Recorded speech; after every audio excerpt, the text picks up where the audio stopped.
تک۔ اب آپ کو بتائیں، سندھ سیکریٹریٹ کی شاہراہ کمال اتا ترک ناکارہ سرکاری گاڑیوں کا قبرستان بن گئی۔ مختلف محکموں کی خراب گاڑیوں کو ٹھکانے لگانے کے بجائے لاوارث حالت میں چھوڑ دیا گیا۔ چیف سیکریٹری سندھ سید آصف حیدر شاہ کے احکامات بھی اثر نہ دکھا سکے۔ اس حوالے سے مزید جانتے ہیں ہمارے نمائندے آزاد نوہڑیوں سے۔ جی آزاد، آگاہ کیجیے گا۔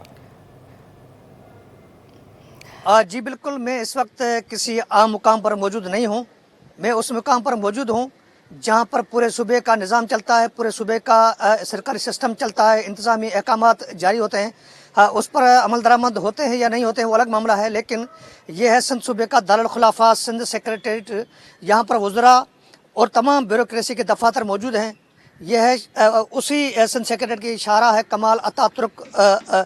اس شاہراہ کمال اتا ترک کو سپریم کورٹ کے حکم پر کھولا تو گیا ہے، لیکن صورتحال یہ ہے کہ اس شاہراہ کو جو ہے نجی سرکاری جو گاڑیاں ناکارہ ہیں ان کا باضابطہ طور پر یہاں قبرستان بنا دیا گیا ہے۔ اس شاہراہ کے جو فٹ پاتھ ہیں ان پر جو ہے ناکارہ گاڑیوں کو یہاں پر لا کر ٹھکانے لگا دیا گیا ہے۔ میرا کیمرہ مین شکیل آپ کو دکھائے کہ یہ صورتحال یہ ہے کہ یہاں پر یہ سرکاری گاڑیاں ہیں۔ میرے سیدھے ہاتھ میں یہ ایک کلٹس کار ہے جو گورنمنٹ کی کار ہے۔ اس کے علاوہ یہ سرکاری جیپ ہے جو ایک کباڑ خانے میں کھڑی ہے، یہاں اس کے اوپر ٹائر بھی رکھے ہوئے ہیں۔ اس کے علاوہ یہ کلٹس گاڑیاں جن کی مکمل طور پر لائن لگی ہوئی ہے، یہ سیدھا ہاتھ چلتا جا تو جو سندھ سیکریٹریٹ کا یہ تو ان گیٹ ہے اور آؤٹ گیٹ یعنی باہر نکلنے کا گیٹ ہے، وہاں تک بھی گاڑیوں کی بڑی لمبی قطار لگی ہوئی ہے۔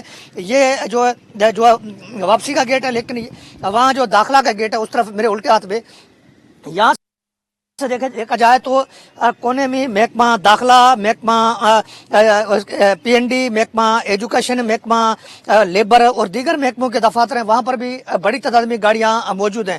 صورتحال یہ ہے کہ چیف سیکریٹری سندھ اگر کوئی پرائیویٹ کو جو ناکارہ گاڑیاں ان کو ٹھکانا لگایا جائے، یعنی ان کے لیے ڈی ایم سی ساؤتھ کا گراؤنڈ جو ہے وہ مختص کر دیا گیا، وہاں پر لگایا جائے، لیکن مختلف محکموں کے افسران نے جو گاڑیاں ناکارہ ہوتی رہی ان گاڑیوں کو یہاں پر لا کر ٹھکانے لگا دیا۔ یہ گاڑیاں اس وقت لاوارث حالت میں موجود ہے شاہراہ پر۔ یہاں ان گاڑیوں کے حوالے سے نہ کوئی چوکیدار ہے، نہ کوئی ان گاڑیوں کی دیکھ بھال کرنے کوئی ملازم رکھا گیا ہے۔ ان گاڑیوں میں قیمتی پرزے بھی غائب ہیں، گاڑیاں پنچر ہیں، گاڑیوں کے ٹائر جو ان میں ہوا نہیں ہے، گاڑیاں خستہ حال شکل میں موجود ہیں، لیکن چراغ تلے اندھیرا۔ صورتحال یہ ہے کہ یہاں پر chief secretary Sindh, additional chief secretary داخلہ، ایڈیشنل چیف سیکریٹری ترقیات و منصوبہ بندی، ایڈیشنل چیف سیکریٹری بلدیات اور سیکریٹری تعلیم، secretary labour, secretary transport, secretary industries commerce, تمام تر محکموں کے سیکریٹریز یہاں پر ان کے دفاتر موجود ہیں۔ اور اس طرف جو محکمہ اینٹی کرپشن، وزیر انکوائری، انسپیکشن ٹیم، تمام طرح افسران کے دفاتر اس سیکریٹریٹ کے اندر موجود ہیں۔ بڑی بدقسمتی یہ ہے کہ یہاں پر یہ تغلق ہاؤس ہے، new Sindh secretariat building number 6،